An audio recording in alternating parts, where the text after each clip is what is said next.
Information watchdog investigates charity data sales. Charities have moved from something you can put your trust in. The Information Commissioner's Office is looking into claims that an 87-year-old man's personal details were sold or passed on by charities up to 200 times. The Daily Mail reports that Samuel Rae, who has dementia, lost £35,000 after his information ended up with scammers. Information was passed to charities when Mr. Rae filled in a survey but did not tick a box stating that he did not want his personal details shared. The Institute of Fundraising said its guidance on data would be reviewed. Former Army Colonel Mr. Rae is said to have been contacted by and asked for money by charities more than 730 times after his data was repeatedly sold. The Information Commissioner's Office is to consider whether any breaches of the law have taken place. Clearly concerning. As well as selling, sharing, and swapping details, the paper says some charities also passed them on to rogue firms responsible for scams, and Mr. Rae was later targeted by fraudsters.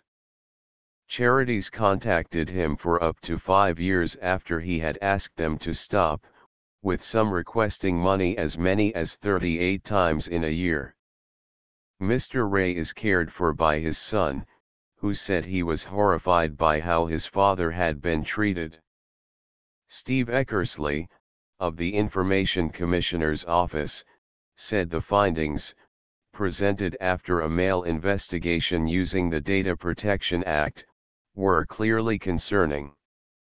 He told the newspaper, "If charities are buying and selling personal information without any thought of the wishes of the people involved, it suggests not only a disregard for the law, but also a disconnect with the supporters whose generosity they rely on."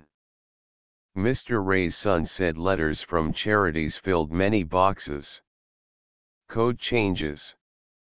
Daniel Flusky, head of policy at the Institute of Fundraising, the professional body for UK fundraising, told BBC Radio 4's World at One programme the majority of charities did not sell data.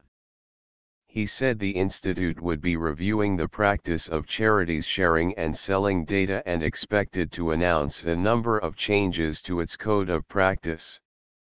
He said, "We have to make sure that the code of practice that governs fundraising has the interest of the donor at the heart and meets their expectations of how charities fundraise." Alistair McLean, chief executive of the Fundraising Standards Board, which regulates charity fundraising, told BBC Radio 5 Live it was a very, very serious case. He said, "I feel that sometimes there's a little bit of poor practice that creeps in and that's just not acceptable. I would encourage members of the public who are unhappy about the way in which they've been approached by charities, unhappy about maybe the mail they've received, to complain." Conservative MP Mark Garney, a member of the Treasury Select Committee, said the immense goodwill people had for charities would diminish if the charity sector continued to sell or trade data. He added that Parliament also needed to look at the situation. How to find out what information is held. People have a legal right to find out what information an organization has about them by making a subject access request. Organizations who receive a request are, in most cases, required to say what information they have, why they are using it and whether it will be passed on. They are also required to provide a copy of the records and to say where they got the information from. It is not possible to gain access to someone else's information unless you are acting on their behalf. There is a 40-day time limit for organizations to respond to the request, which needs to be made in writing and sometimes involves a fee. Some types of personal data are exempt from the request. For further information about making a subject access request, What happens to the information you give to charities? Aggressive, businesslike. Dominic Nutt, who worked in PR for a number of charities, said in the last 10 years charities had adopted an aggressive, business-like approach, with chief executives having performance targets like their counterparts in large companies.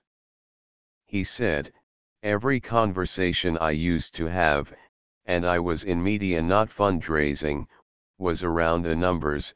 It was the big thing."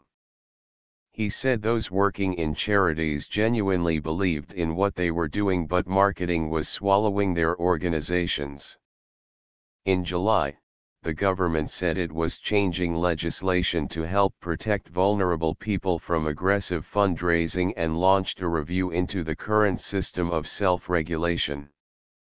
Charities are to be forced to draw up written agreements showing how vulnerable people will be protected from aggressive fundraising tactics, the Prime Minister said.